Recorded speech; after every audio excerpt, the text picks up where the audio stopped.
Browsing and learning to use the internet is, yes, one of the easiest and funnest things to do today.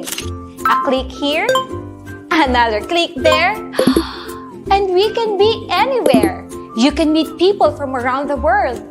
Hi! Read amazing stories and histories of the past. Ooh. And even have a glance of what may be seen in the future. But remember, using the internet without proper guidance and enough knowledge can also be one of the scariest we can ever imagine. Ooh! Imagine going on an online trip, seeing the beauty of the place, when suddenly, potential scams pop up and block your way. Scams? These are dishonest tricks used to deceive people. And we don't want that to happen to any of us. So, be your own hero online. Be internet alert. If it's too good to be true, then it's most likely fake.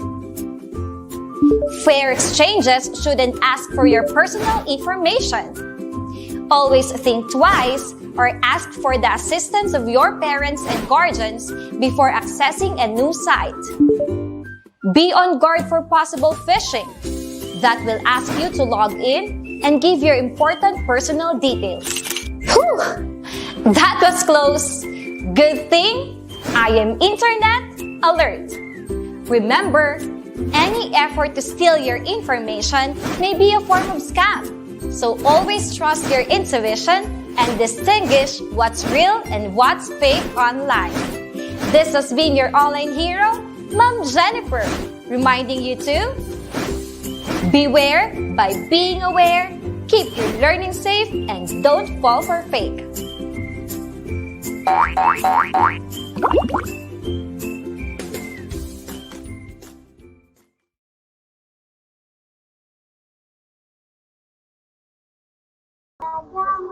Okay, so good evening everyone. Good evening Philippines.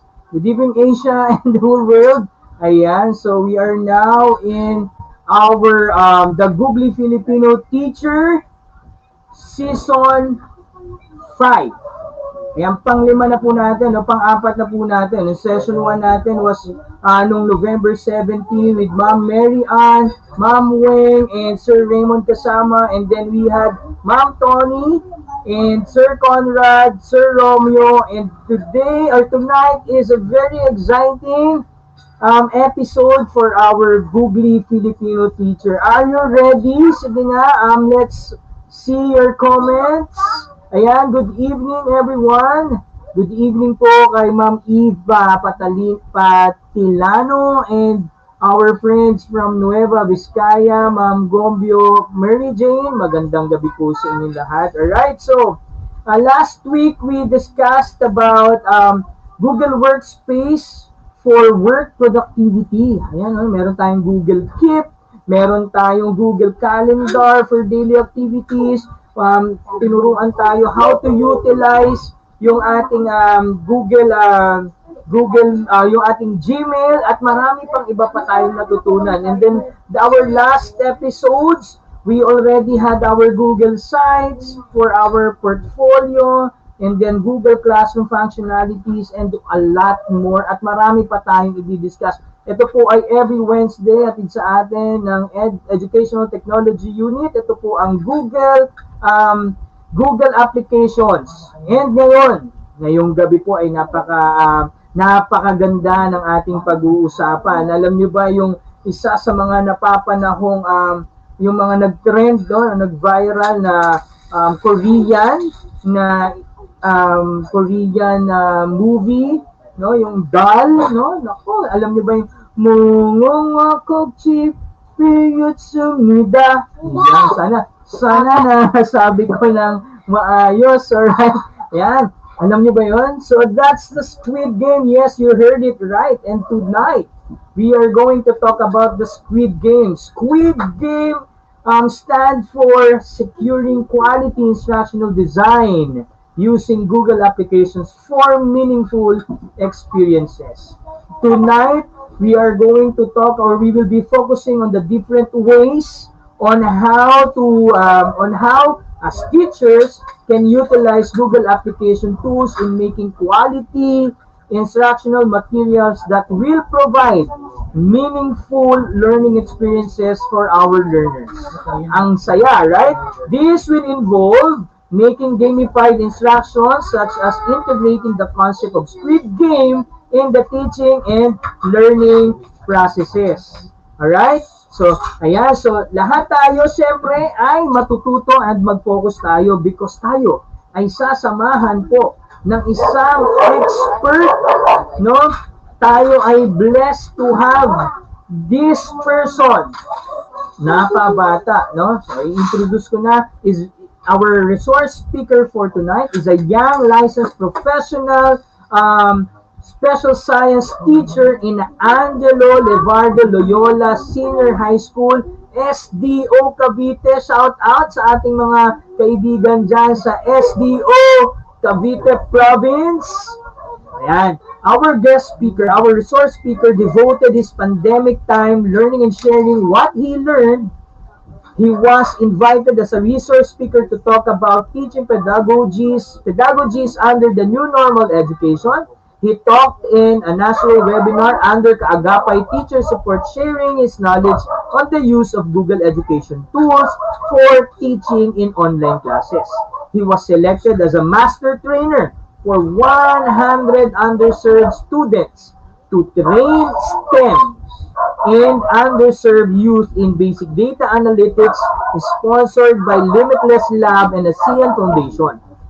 Bigate ng ating resource speaker. He was also invited as a resource speaker for the National ICT Month spearheaded by DICT LC3 Palawan to train educators all around the country on how to use digital collaborative and interactive tools. He also shared his expertise in handling Google for Education tools in Asia Pacific Connect 2021. Ang topics, utilizing formative assessments, bridging communication gaps through Google Meet, going beyond corners using Google Classroom. He also trained during the ICT specialized training for non-teaching staff, digital education webinar series, and digital workforce trainings of the Department of Information and Communications Technology for Luzon Cluster 3. He is an educational technology advocate with the following educational technology badges and certifications. Ito na. He is a Google Certified Educator Level 1 and Level 2, Google Certified Trainer, current Google Certified Innovator Student of the Virtual Innovator Academy 2021, Microsoft Innovative Educator Expert, Microsoft Innovative Educator Trainer, Adobe Creative Educator Level 1 and Level 2, Flipgrid Certified Educator and Expert, name it, lahat ng app na yung mga edtech apps natin, he is actually expert for this. Ed Puzzle Coach, Classcraft Certified Educator Level 1, Class Doho, Ambassador and Mentor, Kami, Certified Educator Level 1 and Level 2, Moat Certified Educator, Advanced Nearbud Certified Educator, Certified Apple Teacher, Book Creator Certified Author, napakaganda ng book creator nito, CK12 Certified Educator, Level 4 Clever Certified Admin, Tech Coach and Teacher and Trainer, Insert Learning Ambassador, Class Point Certified Educator, Vocabulary Certified and Distance Learning Expert, and Kahoot Certified Coach, Master, and Mentor. Pagsabay-sabayin po natin, let's give him a big hand, Mr. Marge Joseph C. Sardo. Magandang gabi po, Sir Marge. Sir MJ, good evening. Good Sir evening po, MJ, good evening to everyone. we're very blessed to have you with our episode for tonight. And ano ba yung mga dapat naming abangan no ng ating mga nanonood din no dito sa inyong discussion for tonight. Unang-una po, thank you very much for having me tonight. So, isa sa mga napili ko pong topic is Squid Game, one of the most popular. I know that most of the games inside Squid Game is more of a physical activity. Pero in tonight's session, I decided to brainstorm and convert those physical activities into an adaptable teaching and learning activity. So, yun lang po yung mga pwede nating makita sa tonight's session. Yes, ayan. Meron ditong tanong, ano, sir? Sabi ni Raven Ducot, what, why did it say Squid Game like supporting, ha? Yan. So, mamaya tatanungin natin, masasagot natin yan kung bakit siya Squid Game like supporting. Kasi maganda ang ating mga makukuha natin dito. And we're doing this kasi kaya natin ginagawa yun, no? Kasi yun yung mga medyo malalapit doon sa ating mga estudyante, trend, and makaka-connect. And we are just doing this para mas matuto yung ating mga teachers how to, para ma-integrate, para mag-collaborate, and engaging ang ating mga lesson ano sa ating pagtuturo. And I know Sir MJ, you are also excited to share whatever it is in Squid Game na inyong gagamitin para ang ating mga teachers ay masabi natin the GOOGLEY Filipino teachers. Siguro we're giving you the floor now. We're giving you the virtual floor for your presentation, Sir MJ. Good luck. See you Thank you so later. much. So allow me to share my screen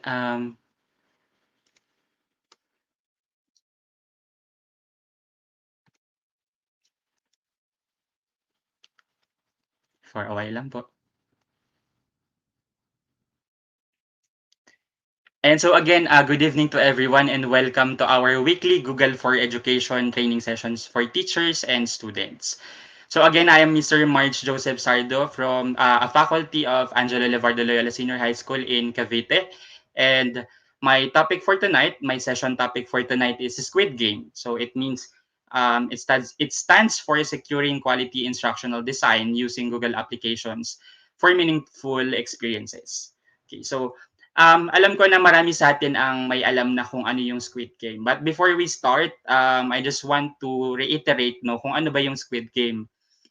The Squid Game is a Korean survival drama streaming television series in Netflix. So, it's a series which revolves around a contest where 456 players all are financially debt or lahat sila may utang.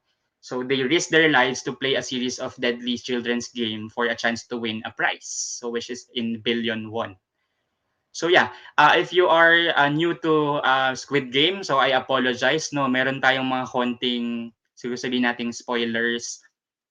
So I hope may matutunan kayo for tonight.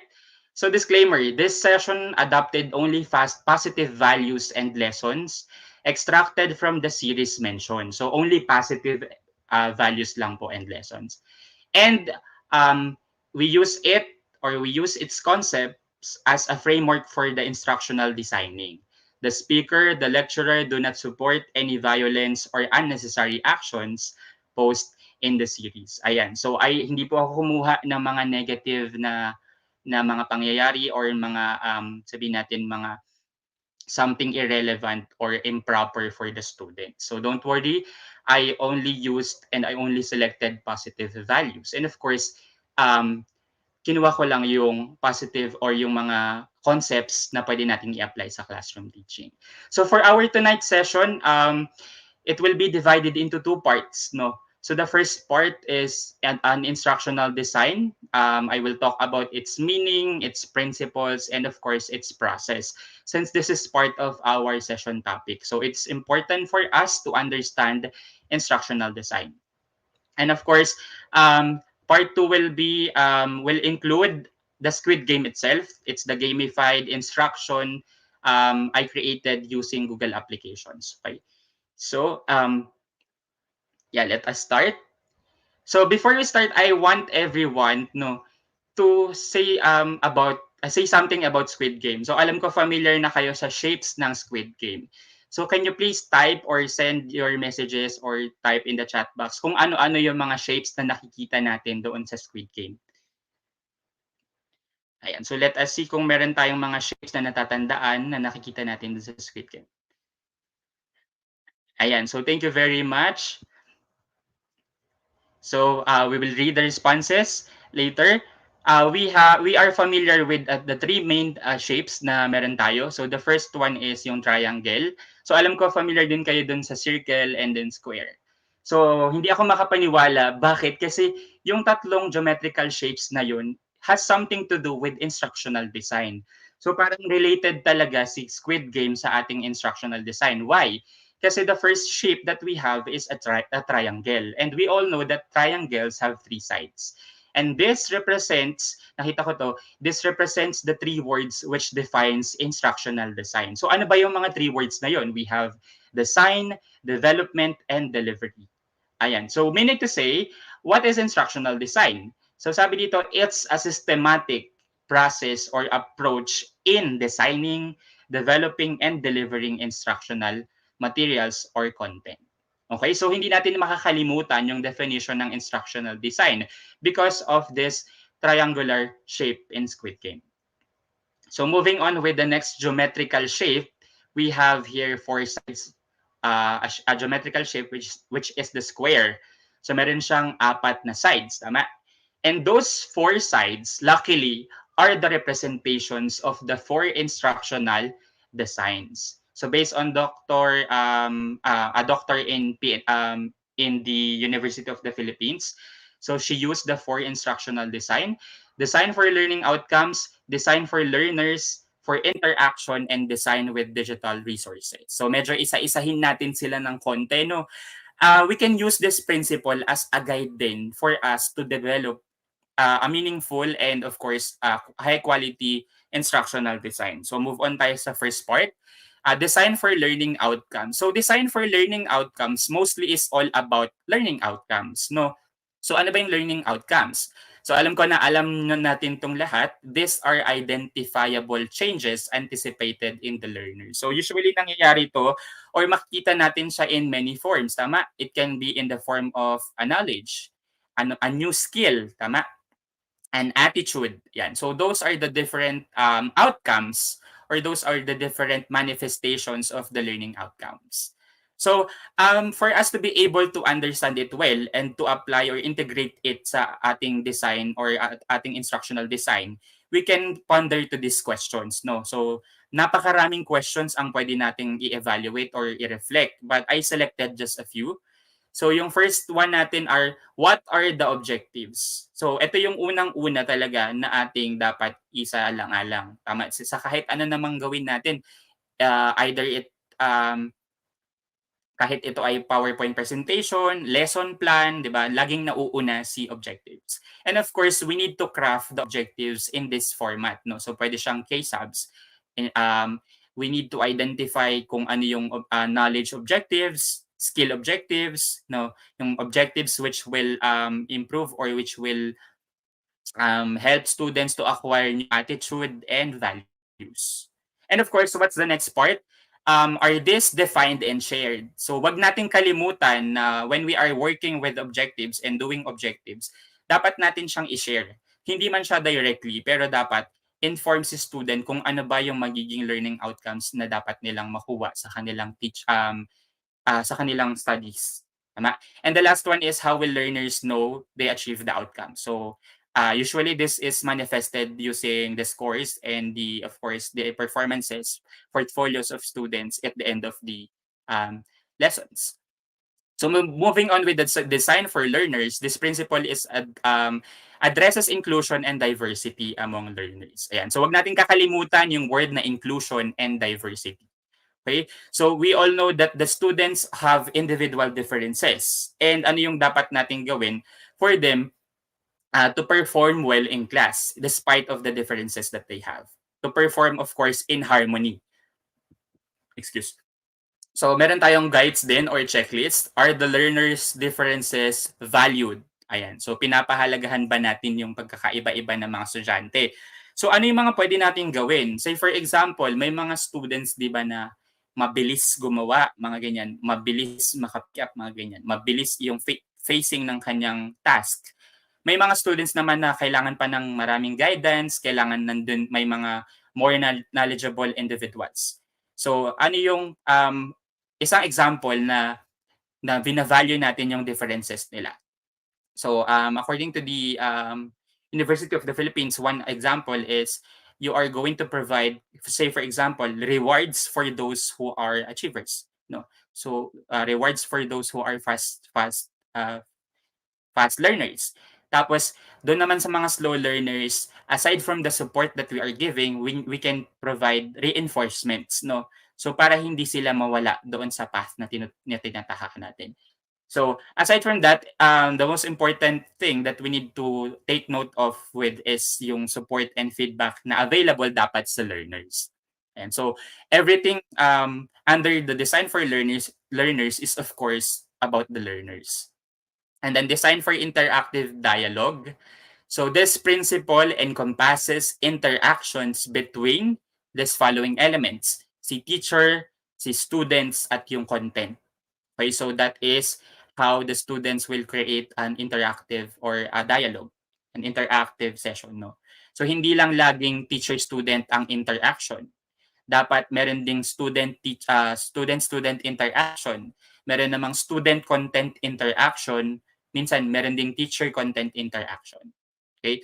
So let us remove the connotation that interactions only happens on two or more persons. Pwede rin siya dito sa content. So questions to ponder: are there opportunities for collaboration and or peer learning? So this is one of the most important thing na dapat nating i-consider. Dapat ay meron tayong ways on how we can provide collaboration. So an area of collaboration. And of course, our communication feedback available. So kung mapapansin nyo, inulit lang yung sa kanina. Why? Kasi feedback and communication is important sa kahit anong part ng lesson. Ayan, so supports are needed in any part of the lesson, di ba? So kahit saan siya, either kahit doon siya sa content, sa assessment, di ba, sa technologies na ginagamit, yung support talaga is always dapat available. Pero yun yung ideal talaga, dapat available, no? So kaya dapat meron tayong iba't ibang means and ways on how we can provide those supports. Okay. So moving on with the last one, design with digital resources. This principle houses the use and integration of educational technology. Yan. So dyan ay papasok yung ating topic today, which is yung tinatawag natin na technology integration. So I use Google applications. No? So questions to ponder: are the tools evaluated based on affordances? Do the learners have access and literacies on the tools? Ayan. So isa sa mga importante ay ang literacies. And of course, access. No? Kasi kung hindi naman pala siya accessible for the students, it's not a good candidate to be used. No?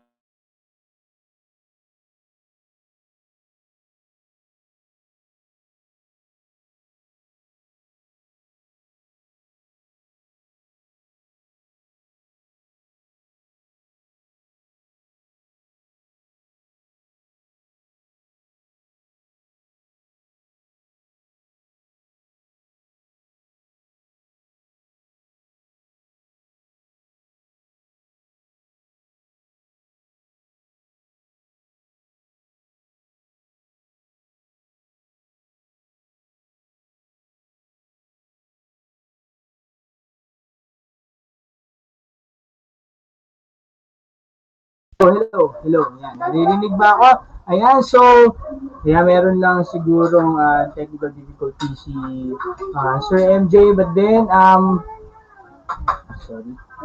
So, okay, so balikan lang natin yung mga nabanggit kanina, no, ni Sir MJ. Marami na siyang na-share sa atin. Actually, isa na nga dyan, yung mga shapes, kino-connect natin yung shapes of the Squid Game, yung mga icons natin doon sa ginagawa natin ngayon to rationalize kung bakit nga ba naman itong Squid Game yung ating nagiging the basis of our instructional design.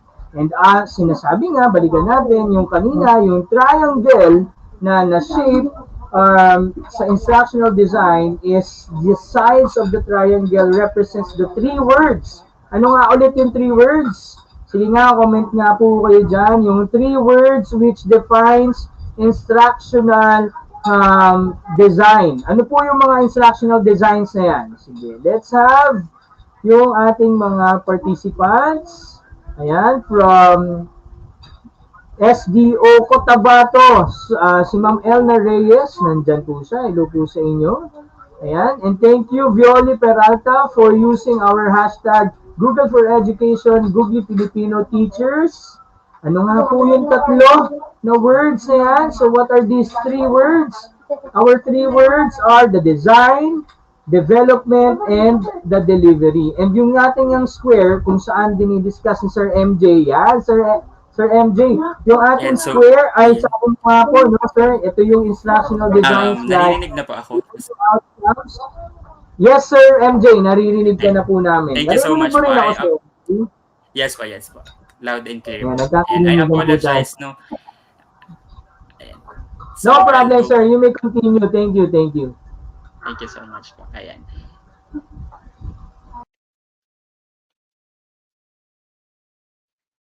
Um,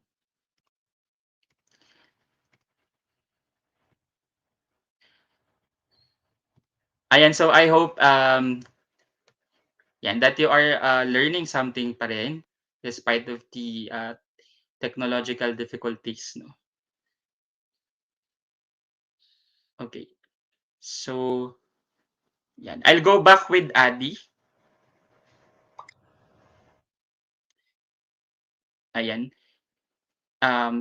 Yeah, so we have here a model, no, to manifest or to make an exact mechanism to power up the process. No? So we have here the ADI model. Sabi ko nga kanina, kailangan nating i-highlight na ang ADI ay dapat iterative and of course continuous. No? So ito yung model natin. We can see that this is nangyayari siya. So meron tayong sort of A, D, D, I, and E.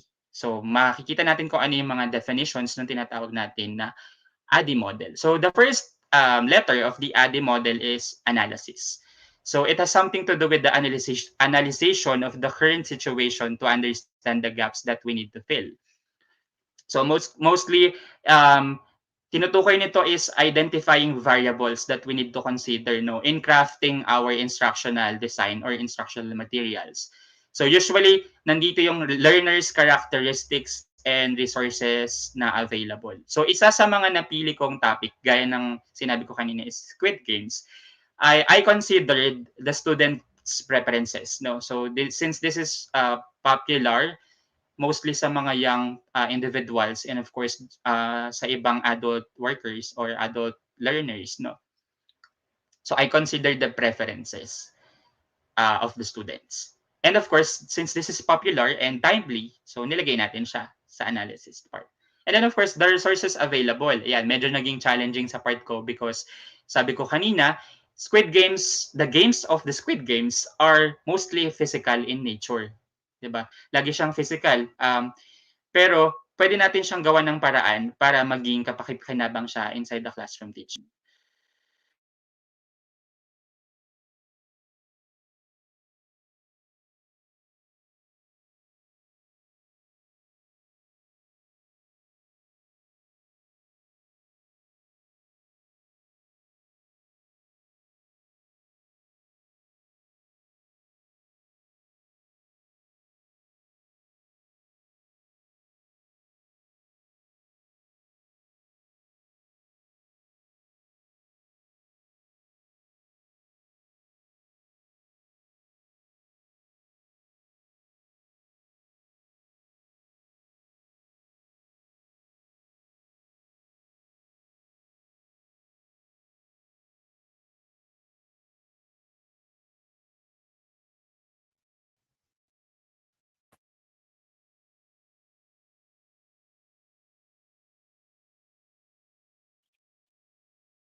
Ayan.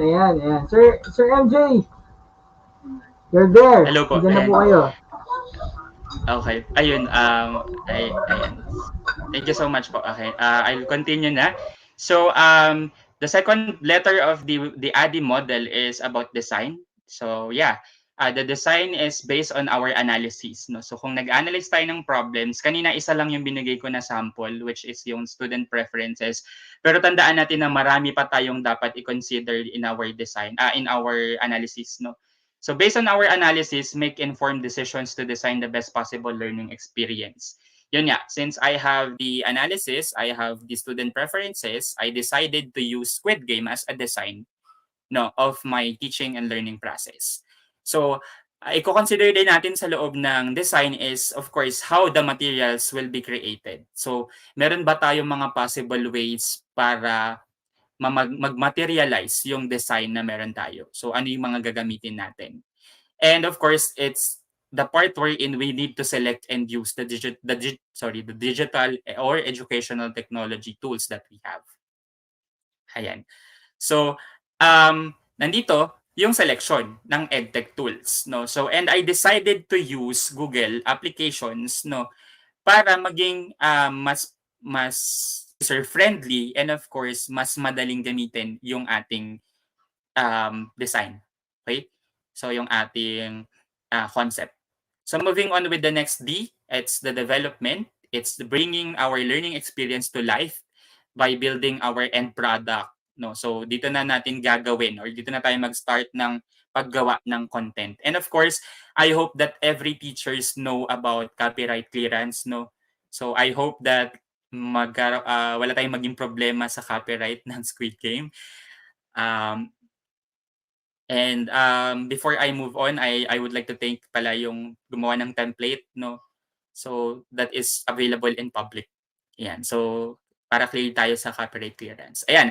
So moving on, before we start with the second part, no, I would like to show you the different Google applications na nagamit ko sa loob ng para makagawa ng Squid Game environment. So alam ko familiar na kayo sa lahat.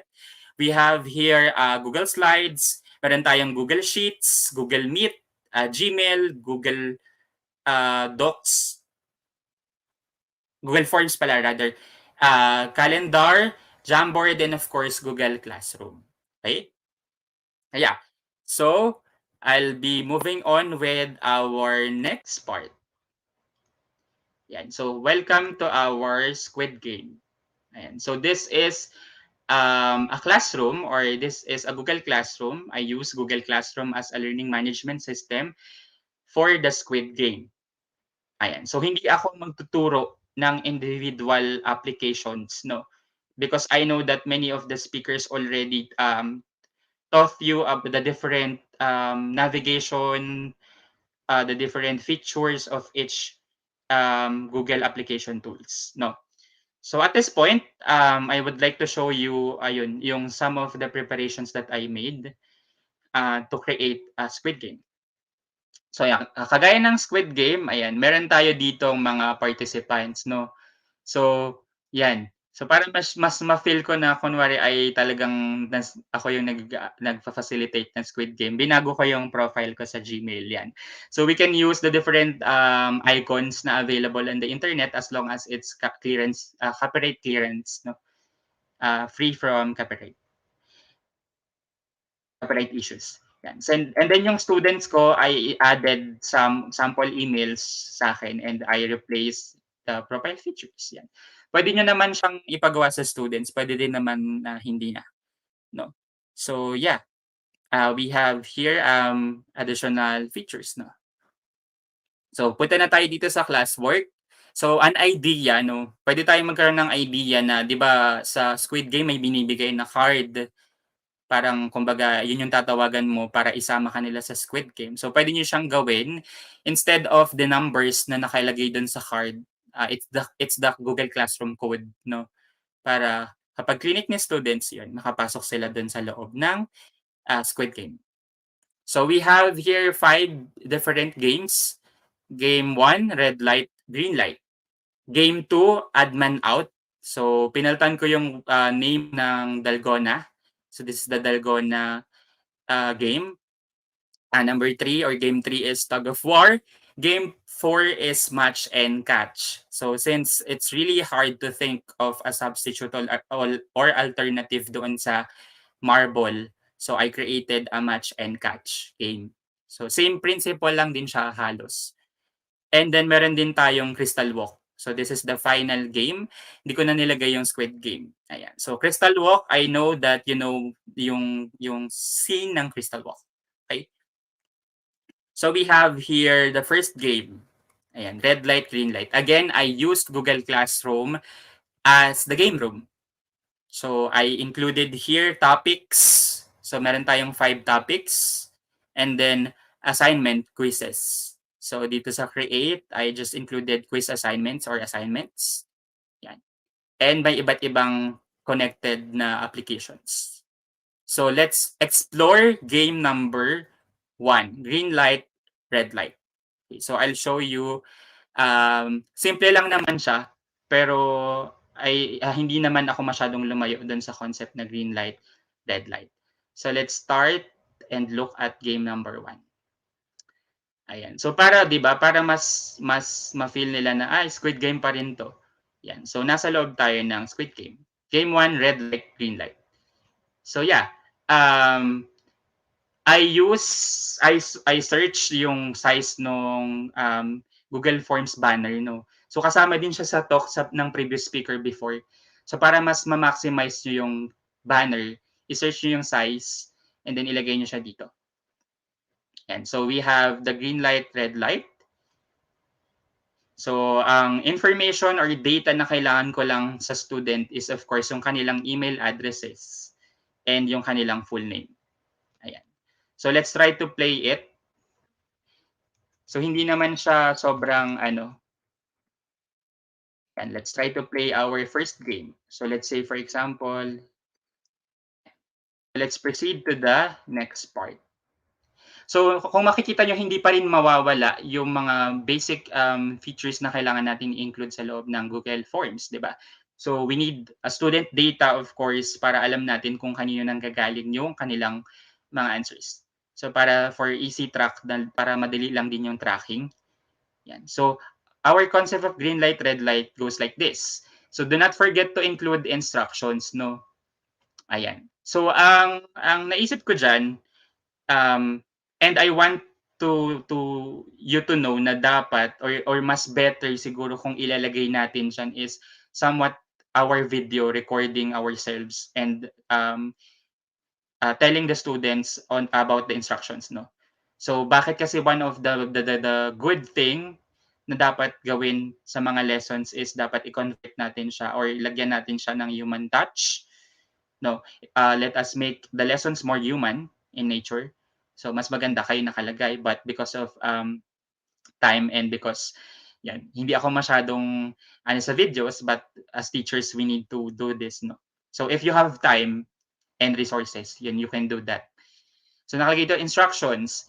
Read each statements and select the word green if it's the appropriate thing to do or something that we can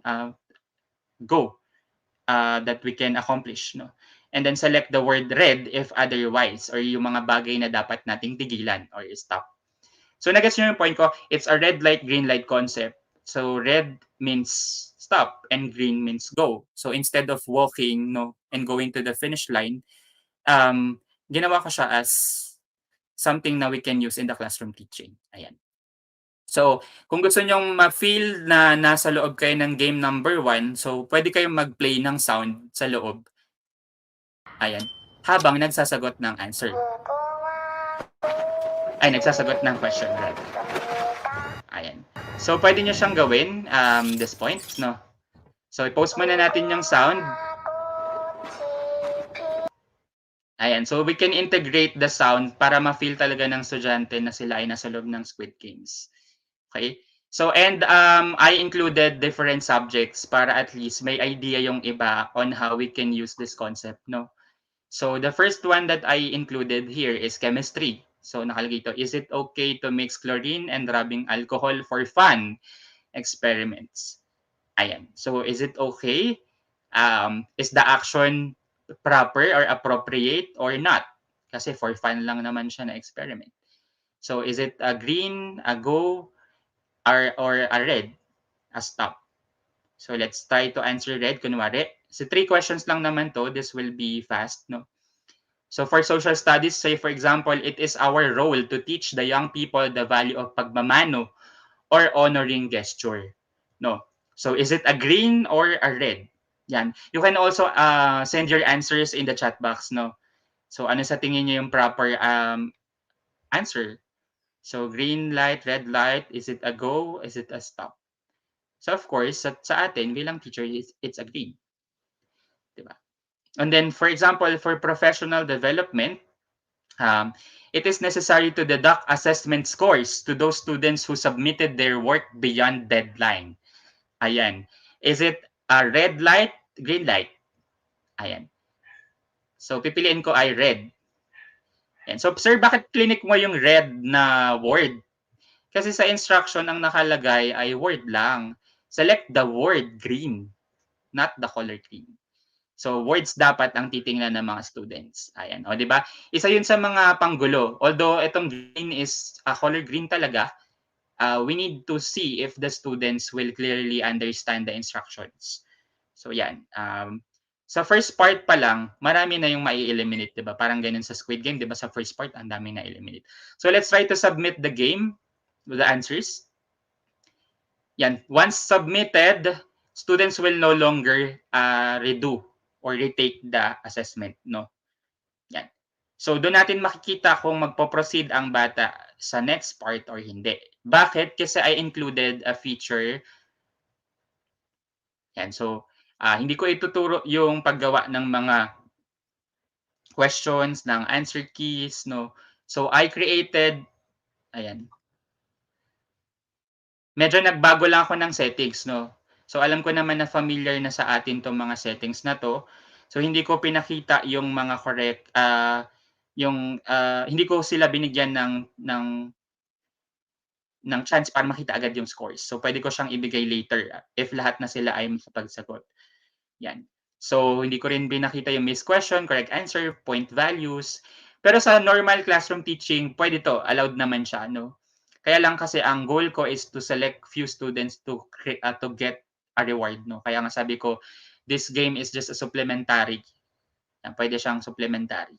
Pwede rin siyang gawing normal classroom and teaching, learning and teaching process pala. Pero babaguhin niyo yung ibang limitations kasi medyo naglagay ako ng limitations. Yan. And then, yung in-include ko kanina na email, ayan, perfect yung score ko, no? So, sa email address nung batang nagsagot or nung estudyanteng nagsagot, may na mare-receive siya na, ayan. Wait lang.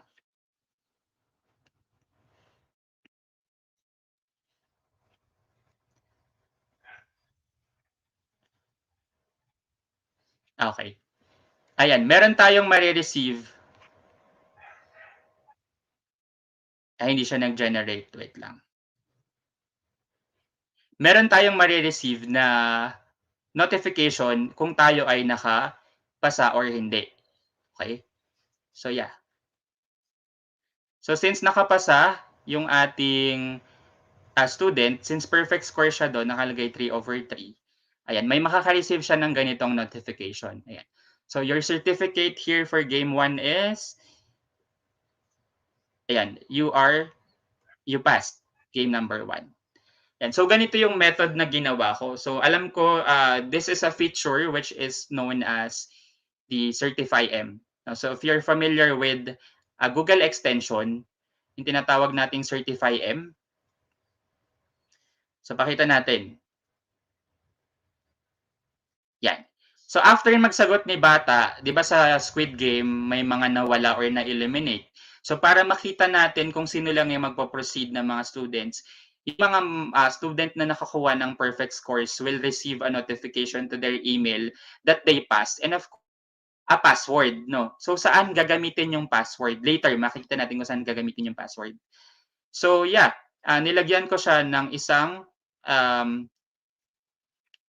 Google extension or Google Form extension. So, yung tinatawag natin na Certify M. This one. Ayan. So CertifyM is an application we can use, no, to send or to award perfect sila ng exam, makaka-receive sila ng certificates, ganyan, including their scores. So, pwede siyang gamitin using the CertifyM control. Okay? Ayan. So, nakalagay dito, ayan, kasi certification status on. So, pwede nyo siyang i-download sa Google Extensions. Ayan. So, 98 emails remaining na lang. Ang nilagay ko dito is gumawa ako ng sarili kong template sa Google Drive and then in-upload ko dito. So Certify M after ang magkagandahan ng Certify M, pwede kang maglagay ng passing rate, no? So kung kayong teachers, halimbawa, ayaw naman nating perfect scores lang yung mabigyan ng password, no? Gusto natin at least mga 80% yan, siguro mga 80% yan. Pwede natin siyang baguhin dito. So but sa case ko, I want it to be perfect, yung mga 3/3. So, just to include the elimination concept doon sa Squid Game. Okay? So, pwede naman, binibigyan ko lang kayo ng examples. No? So, yeah. The downside is, meron lang siyang 100 sending emails a day. So, pwede pa rin siyang mag-refresh kinaumagahan. I mean, after 24 hours, balik ulit sa 100. Ibig sabihin, 100 times lang siya magsisend ng certificate sa isang araw, no? So kung may estudyante ka na nakapasa na 101, hindi mo na siya makaka-receive ng certificate. Okay po ba? Yun. So yun lang yung limit ng certified. But since hindi naman ganun kadami yung mga students natin, okay na siya 100 per day. Okay? Ayan. So take note of this. This is a sample form of feedback and collection of data. Ako po ba? Data collection. So we can use this scores, no, para makita natin kung ano yung, for example, maraming mababa or maraming naka-2. So hanapin natin yung question na yun sa number 2. Halimbawa, ano ba yung question number 2? Yan. Pwede natin siyang hanapan ng paraan kung paano natin mai-improve yung question. Baka kasi hindi masyado naintindihan ng bata or ganyan. So that's the important thing that we need to consider. Okay? So that is the red light, green light concept of Squid Game, game number 1. Yan. Since nakakuha ako ng certificate, pwede na akong mag-proceed sa game number 2. Yan. Game number 2, add man out. Medyo nahirapan ako sa part na to kasi mahirap maghanap ng substitution sa dalgona, no? And hindi lahat ay may dalgona. So, ginawa natin siyang textual in nature. Yan. So game number 2, those who passed and receive certifications and codes and including passwords will continue. Yan. So another email, lagay ulit natin.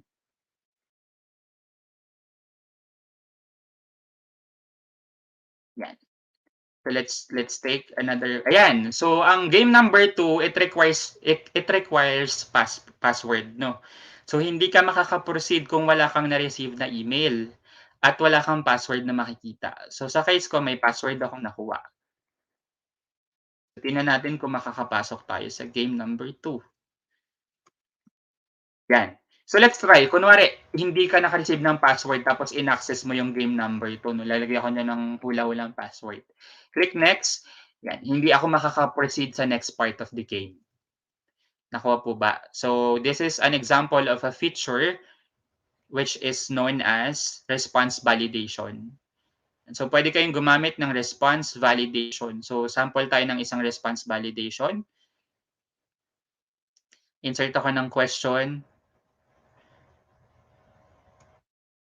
Teka, dito tayo sa section 2. Medyo malaki pala yan. So, kunwari ay password. So, paano yung ginawa natin sa password? It's a password, it's a short answer. Click the 3 buttons dito. And select response validation.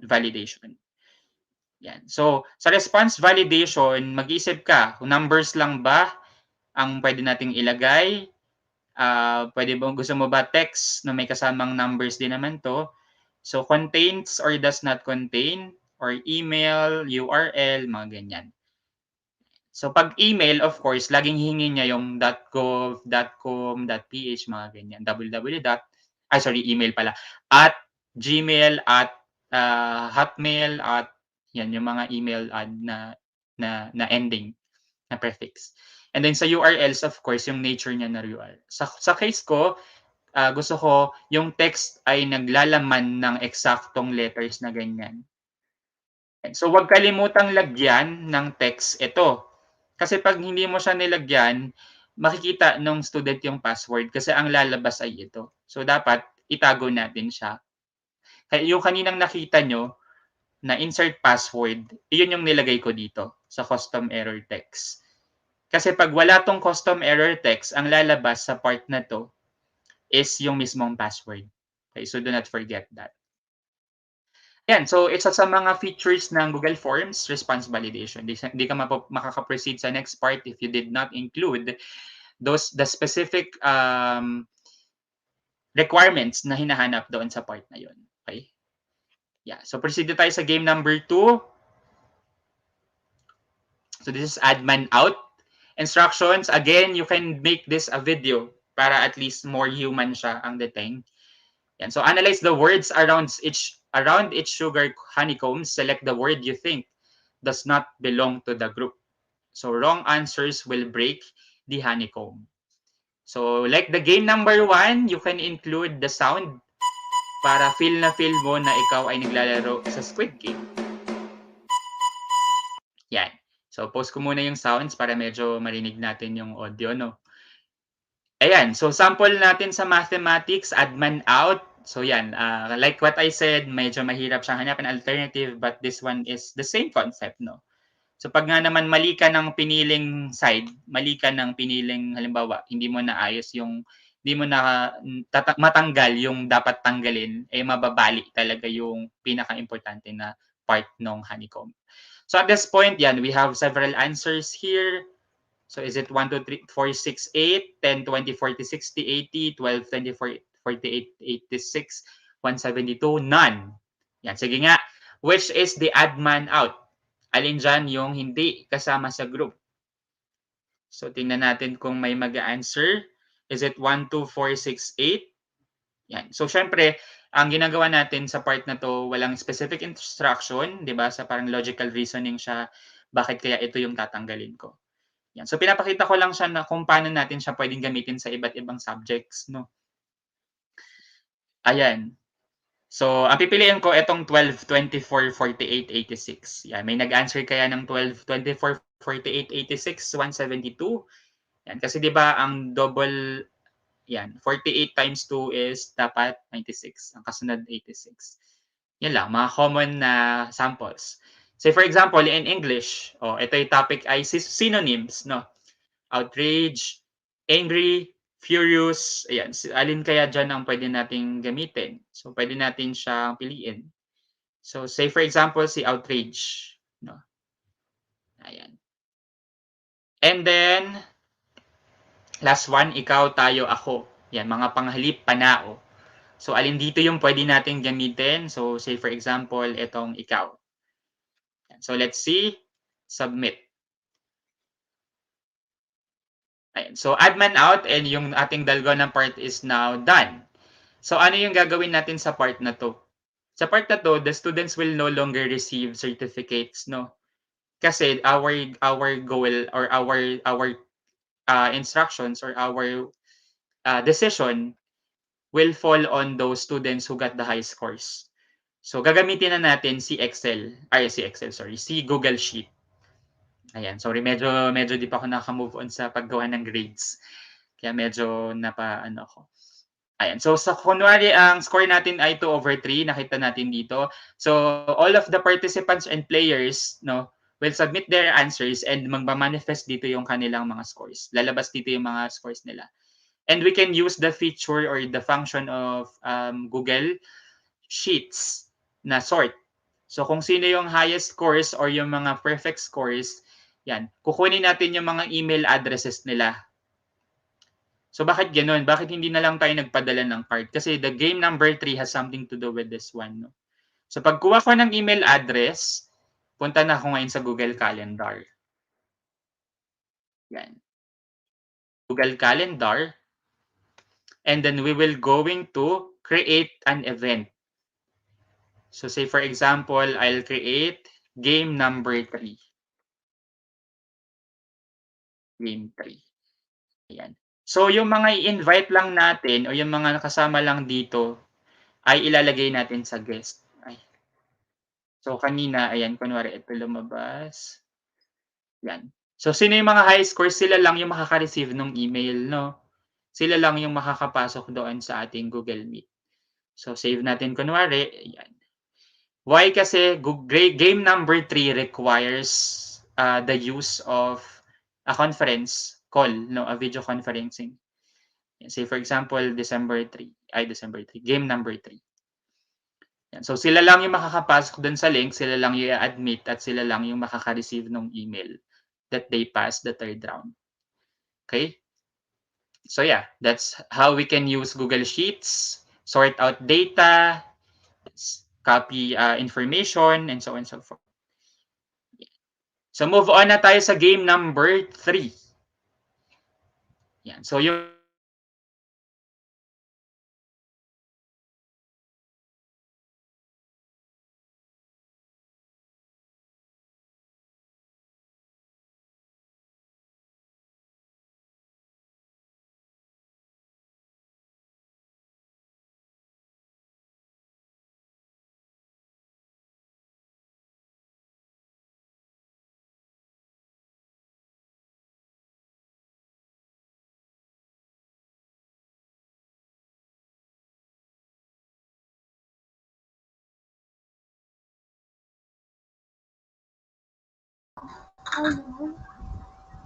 Alright, so that's odd man out. So balikan ko lang yung kanina po, yung kanina ay red and green light yung ating usual na nakikita sa Squid Game, no? Napakaganda ng ating game kasi tingnan natin yung ating mga ginagawa dito, no? Yung hindi may parang level siya, hindi ka pwedeng mag-proceed sa isang level hangga't hindi ka nakakapasa. Kaya naman napakaganda at very engaging itong ginagawa natin. Pero let me have the shout out first habang hinihintay natin si Sir MJ. Thank you so much for watching, Ma'am Enoria Vestidas from Hamindan, Capiz. And good evening din po kay Sir Leo Corrales from Pagkakaisa Elementary School, San Antonio, Binyan, Laguna. At syempre lahat ng ating mga kasamang teacher dyan sa SDO Las Piñas. Ayan, nandito na ulit si Sir MJ. Sir MJ, tama ba, no? Bago ka mawala ulit, no? Itong natin is parang level, no? You cannot proceed with the next level unless na nako-complete mo or na-meet mo yung objective ng first game bago ka mag-proceed dun sa yes po, susunod na yes po. game. So, no, Yes po, that's very correct po. nice. And ayun, if ever man na sabihin natin, baka kasi yung iba isipin na, paano yung iba na hindi makakapag-proceed, no? Sabi ko nga, we can change naman yung limitations. Kaya sabi ko dito sa part na to, we are really using the concept of elimination na pinapakita ng Squid Games. So since game number 3, Yes. siguro third elimination, eliminated na ako ng pangatlong beses. Ayan, so proceed na tayo Hindi sa naman, hindi next naman. game. Yes, next game. So habang sinishare Ayan, mo yan, so Sir MJ, no? Siyempre, isa sa mga strategies, pag na-eliminate po yung mga estudyante natin, let's not stop na sila ay na-eliminate na. So we can do something about it. Kaya nga yung pinakita ni Sir MJ kanina, yung analytics, napaka-importante. I-review natin, baka mayroong mga nahirapan sa tanong, pwede natin i-adjust or i-augment yun. So, let's proceed, Sir MJ, at mamaya, hindi ka naman ay, thank you very i-eliminate, much alam ko. po again, Laban. Sir Argiel. Laban. Ayan, so naririnig pa rin po ba ako? Ayan, baka po ulit ako ay wala. Ayan. So proceed ulit tayo. Ay, nasaan na yun? Yan. So, instructions, all players will be divided into 2 groups. So, same method or same mode na ginagawa dun sa Squid Games. Each group will take a stance on an issue back up with claims. So, for best tags, judges will decide which group will win based on the strength of the tag. thugs, no? So ang gagawin natin is yung mga selected few, yung mga nanalo na students, no, yung mga natitirang onting number ng students will be divided into two groups, no, randomly. So kasi nga 'di ba diversity wins brainstorming. Ayan. So isa sa mga strategies sa Squid Game, 'di ba, yung iba pare-parehas kasi sila ng hinanap, lahat malalakas, yung iba naman lahat ay maabilidad, mga ganyan. So dun sa part or sa group ng mga bida, iba-iba sila ng strengths, iba-iba sila ng power. So naging mas advantageous sa kanila. And kasama silang expert, no. So moving on, no, kasama sila sa Google Meet. They will be about the different answers that they can give, no, with regards to solving an issue or saying something about an issue, no. So pag lumabas si issue, bibigyan ng time ang mga players to think of the answers on the issues, and of course provide at least 4 strongest thug or supporting claims, no. And then ipe-present sa amin. Ayan, nakaganyan yung layout. So meron tayong tag number 1, tag number 2, tag number 3, tag number 4. Meron din sa kabilang 4 na thugs. So those tag will be evaluated by the judges, no. Sino sa kanila yung may mas matimbang na point, may mas malakas na tag. 'Di ba kung mas malakas yung nabubal. Kung mas malakas yung tag mo, original na game na tug of war. So sila yung mananalo. So that is how we can apply the tug of war inside our class. It's some sort of a thinking activity na yung pinaka-strongest claim will help you pull the string or pull the rope, no, para kayo ay manalo. Ayan. So we can also use polls, no? Polls din sa mga students. Meron mga extensions, Google extensions na pwede nating ilagay diyan para yung mga students, say for example, mga students na eliminated, para kasama pa rin sila sa game, o decide which of these statements are the strongest, no. So yun, pwede silang i-involve as voters of the jury, o kaya yan, pwede yan. So yeah, that's game number 3. Yung mga mananalo will proceed to the 4th game. Yan. So which is the match and catch game. So it has something to do with the marble game, no.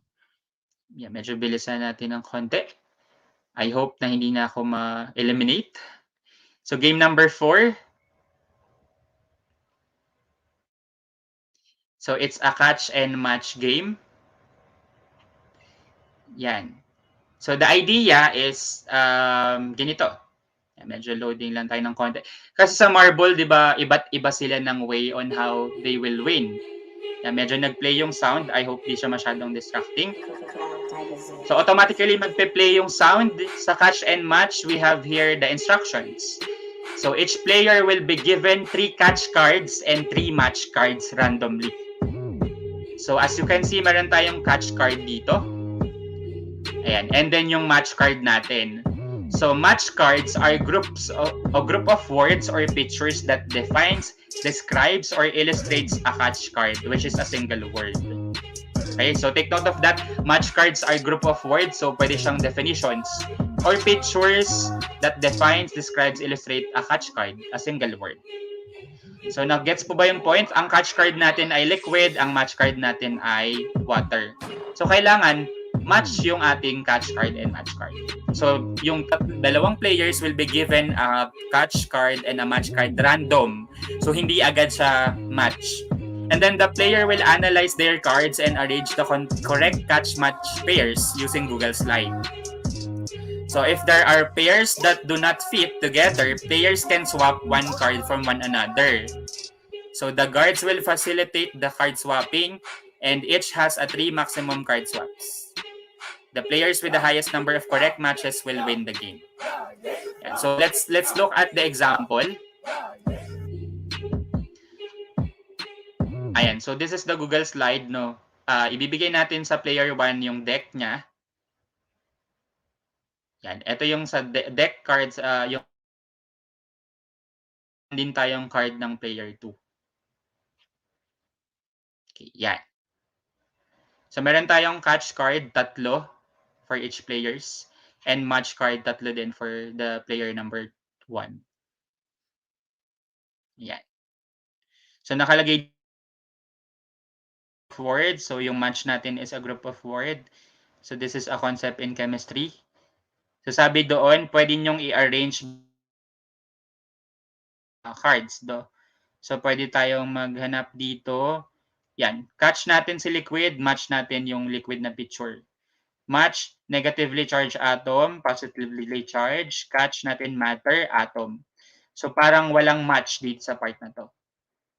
Dito naman, sa kabila, solid is catch, match natin tama, solid ice, solid water pala, which is ice. Electron, yan, kung napansin nyo kanina, yung negatively charged atom ay nasa kabila. So, if nagkaroon na sila ng arrangement, no, yan, pwede na silang magsabi na magsaswap sila ng isang card. So, randomly, ibibigay mo yung mga wala kang, tawag dito, wala kang, ay, itong mga walang kamatch or hindi properly match sa isang player, no? So, maximum of 3 lang, and then ganun din si player number 2. Yan. So, sabay nyo siyang ibibigay. And then, kung sino ang may pinakamaraming match sa swapping, ayan, after nila mag-swap ng 3 times, that is the time that the player will win. Yan. So, at least meron silang 3 matches. So, at least 2 matches, for example, tapos yung isa walang match. Yan. So, this is tricky. Bakit? Kasi hindi nila sure kung tama ba yung pagmamatch nila ng card sa catchwords. Okay? So, pwede natin kasing ilagay dito ay, sabihin natin, kunwari, matter. Tapos, ilagay ko dito tong water kasi yung water is considered a matter. Diba? Ayan. So, pwede silang malito kung alin yung match and catch. Kaya, i-correct natin o titingnan natin dun sa answer keys kung sino ang makakakuha ng maraming tama. So, that is how we will play match and catch cards. So, same lang din siya sa marble. Sa marble ay add even yung sa iba, di ba? Kapag mali yung hula mo, yan, kung sino pinakamaraming makukuhang marbles, yan, siya yung mananalo. Ganun lang din yung concept ng match and catch. And after the game of matching and catching, yan, we will now proceed to the last game, Crystal Walk. So I hope medyo kahawig nito yung ating laro. No? Yan, sa ating Crystal Walk, so let's try to play this. Ayan. So ating Squid Game, Crystal Walk, ay meron tayong 2 sides of the parang ladder yun, di ba? Parang crystal ladders. Yan. So magpe-play ulit yung sound para maramdaman natin na tayo ay nasa loob ng Squid Game. So instructions, read the question and select the correct answer. Move on to the next crystal. Read the question and select the correct answer to move on to the next crystal. Wrong answers will eliminate the players. Yan. So wala namang mahuhulog sa atin, pero meron akong ginawang parang makita lang natin na parang same siya ng concept with the Squid Game. So you will answer a question. The first player will be the first one to answer the question, no? What is the largest organ in our body? Is it the liver or the skin? Say for example, ang answer niya is liver, which is we believe wrong. Anong mangyayari sa kanya? Ayan. So kagaya dun sa Squid Game, siya ay mahuhulog or mababasag yung crystal. So ganun yung ginawa kong way on how we can adopt the crystal walk. And then player number 2 will enter. So since alam niya na that liver is wrong, mag-step siya dito sa skin. So move on na siya sa next question. Yun. Kagaya doon, 'di ba? Nasa kabilang ano na siya, bahagi. So highfalutin also means, let's try. Nahulog si player number 2. So as a player number 3, the skin, pretentious. Yan. Dito na ako sa question number 3. The Spanish colonial period of the Philippines began in, of course, it's 1521. So nilimit ko lang siya sa 3 questions, no? So para lang for demo purposes. Pero you can include as many questions as you can and add timers, mga ganyan, kung hanggang anong oras lang yung isang team, ganyan. And then you can also randomly select participants, no, kung sino yung mauuna sa sino yung mauunang player, 'di ba? Kasi magsa-sacrifice sila. Yan. So lahat ng matitira will receive an incentive, no? Pwede siyang, ako kasi usually ang mga gusto kong incentive, say for example, yung mga kailangan nila sa class, say load balance.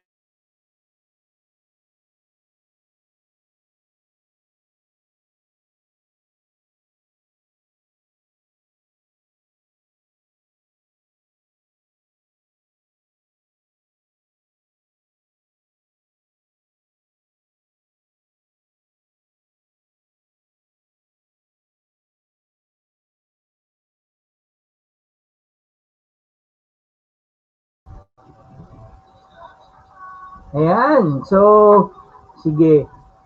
Napakaganda no na dinadagdag ang maganda sa ginagawa ni ang sinishare ni Sir MJ. Eh meron tayong mga audio na nilalagay sa Google Slides para mas engaging at mas makatotohanan na feel ng ating mga learners na they are really part of that Squid Game. Tsaka ang dami no, ang dami kong napupulot dito na idea sa sinishare ni Sir MJ. No, ang dami. Basta maging creative lang tayo as Filipino Googly teachers. Marami tayong mapupulot sa sinishare ni Sir MJ dahil napaka-husay ng pagkaka-present. You know what? I-explore lang talaga natin ang mga Google app. Eh, makakapag-create tayo ng something like this one. Very creative, Sir MJ. I know, hindi pa tayo tapos. Please continue, Sir MJ. Don't worry, hindi ka pa eliminated. Ay, Ikaw yung hindi ka pwedeng ma-eliminate.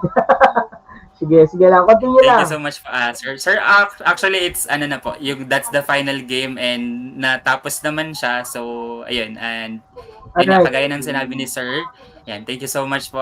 Just be innovative, no? And we can maximize yung mga Google application tools na meron tayo, no? Hindi naman necessary na lagi tayong mag-iisip ng concept like Squid Games, no? Kahit dyan ay o normal classroom setup, we can still maximize the different secrets. Yun nga yung mga tinatawag nating secrets, no? Kasi common yung ginagamit natin sa mga forms, ganyan. Pwede pala siyang lagyan ng ganito, pwede pala siyang lagyan ng iba't ibang, say for example, reward reinforcement activities. Yan. So those are some of the points na gusto kong ma-implore. And of course, yan, sa mga games na to, I hope that the students will experience yun nga, yung tinatawag nating meaningful learning experiences, no? And ma-feature out or ma-brought out sa kanila yung spirit of a child, no? Kasi 'di ba, children, yung being a child is nandun yung spirit of play. And play, kahit adult ka, will never leave a child's body, no? So play is the start of learning. So we need to remember that lahat tayo naging bata and yung laro is somehow naging a way for us to learn many things, especially in life. And Squid Game is the same. Yes. Yeah. And Squid Game is the same like that. Isa siyang laro, pero although medyo extreme yung mga challenges doon, tinuturuan lang tayo ng totoong buhay that we can learn more things about life if we activate, if we still recall the inner child within us. Yan. So yun po yung spirit ng Squid Game na meron tayo. So everyone is a player of a Squid Game. Thank you so much po. Thank you, Sir MJ. And syempre, no, dapat alam din natin no, na yung mga classification of how our learners learn, syempre, nandyan naman yan lagi. No? At lagi nating ini-include yan sa paggawa ng mga designs na katulad nitong instructional material na pinresent sa ating Sir MJ. Sir MJ, a big salute to what you have done, to what you have shared with us tonight. Napakahusay ng pagkakagawa at syempre hindi yung sinasabi kasi natin minsan akala nila negative lang yung makukuha natin sa mga shows like that yung Squid Game, but we have to think deeply, we have to be, sabi nga natin, creative, dahil in everything na nakikita natin meron tayong pwedeng makuha doon, no? Basta pulutin natin yung values kasi doon mo kami inumpisahan kanina sa rationalization mo, sa reason of why Squid Game. Kasi meron tayong mga values na makikita doon at doon tayo kukuha. Since, siyempre, sikat siya, talagang napapanahon siya at nakaka-relate ang mga estudyante natin, lalo na yung mga higher level na mga learners natin. So why not make use of that make use of that show or that movie na pwede nating makapagkuhan. At marami pa laro na pwede tayong makapag-create na, no? And that is being a Googly Filipino teacher. And we would like to thank you so much, Sir MJ, for giving that or for giving this opportunity na ma-share ninyo ang inyong expertise with this. At syempre, every Wednesday po, no, tayo po hanggang April 6, 2022 ay meron po tayong pag-aaral or pagbibigay ng mga ganitong klase ng pag-aaral para sa ating mga teachers para mas madali ang pagtuturo using Google. And yan po ay hatid sa inyo ng Educational Technology Unit. Sir MJ, baka meron kang gustong shout out, imbitahan mo kami, saan ka ba namin mapapanood, social media accounts, yung mga resources mo, saan pwedeng makuha, please invite us, sir. Thank you. And so again, thank you very much po, Sir Ariel, and of course the DepEd EdTech Unit family for this night. And ayun, my social media account, just type fb.com MJ Sardo. Yan, MJ Sardo. Kung ano po yung nakalagay dyan sa aking screen. And of course, yung materials, I can share it to you. Just siguro email me at yun, my account. It's yung kanina, sardomarge@gmail.com. So I can freely share yung ating Squid Game na concept. Yun. And dyan lang ako sa FB, pakalat-kalat lang ako. Actually, yun. Yun lang. And yung GEG members kasi, I encourage everyone pala to join the different GEG or Google Educator Group communities. No? Kasi sa GEG, hindi lang dito sa GEG, maraming nag-share talaga ng kanilang innovative ideas, especially na pwede natin gamitin sa ating teaching and learning process. So yan, grow with Google, gaya ng sinasabi namin. Ayan, be a Googly Filipino teacher. Yan. Thank you very much. Thank you, Sir MJ Sardo. And with that, maraming salamat. Again, we would like to invite you every Wednesday, 7 to 8:30 p.m. to attend our session discussing different Google apps. Sabi nga natin, let's be Googly Filipino teacher. Maraming salamat po sa lahat ng mga umattend. And doon sa mga hindi naka-attend, don't worry, be a member of the team replay. Lahat ng ating mga sessions simula po nung unang session natin, pwede nyo pa rin attenan. Pumunta lang po kayo sa YouTube channel ng DepEd EdTech Unit or sa Facebook page ng DepEd EdTech Unit at makikita nyo po lahat ng mga sessions doon. And thank you so much. Have a good night. Thank you, Sir MJ. Thank you so much po. Thank you.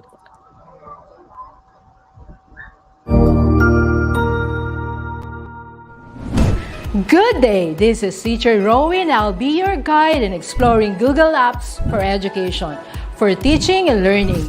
In Google for Education, teachers can connect and collaborate easily while staying on task. It gives teachers the freedom to spend more time personalizing the learning experience and less time managing it. Students can learn essential skills such as 21st century problem solving, which they can use it in their future careers. As such, the accessibility features will also help and assist every learner to do their best work. Google offers different useful applications that we can use to connect education to technology. This will help our teachers as a 21st century educators to innovate and find ways on how to make teaching and learning more exciting, engaging, effective, and flexible to the demands of the society. Let's re-explore the education experience by discovering new angles to create, collaborate, and communicate as one. Para sa bata, para sa bayan, at para sa guro. Ang pagkatuto, huwag gawing komplikado. Sulong edukalidad.